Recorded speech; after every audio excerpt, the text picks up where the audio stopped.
Hello friend, সবাই কেমন আছো? আশা করি ভালো আছো। অনেকদিন পরে চলে আসলাম মাহির একটি ভিডিও শেয়ার করতে।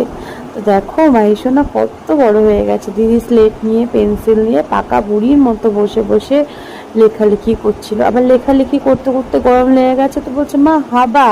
তো হাবা খাচ্ছে, পিমনির সাথে কথা বলছে। বাচ্চাদের কথা শুনতে এত ভালো লাগে, আসলে নতুন নতুন কথা শিখেছে তো এমন আদা আদা করে কথা বলে।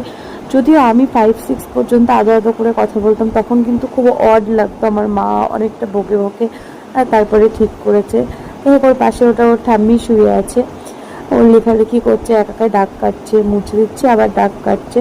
আসলে বাচ্চারা এরকম দাগ কাটতে কাটতেই শেখে। তো যাই হোক, তো মাহিসোনা তো খুব সুন্দর লেখে, ও এত সুন্দর হাতের লেখা, এত এত পড়াশোনা করছে, একবার শুয়ে, একবার বসে, একবার উল্টো হয়ে নানান রকমভাবে লেখালেখি করছে। তোমরা কে কে এইভাবে লেখালেখি করে জানিও তো। যাই হোক, কেমন লাগলো জানিও, টাটা।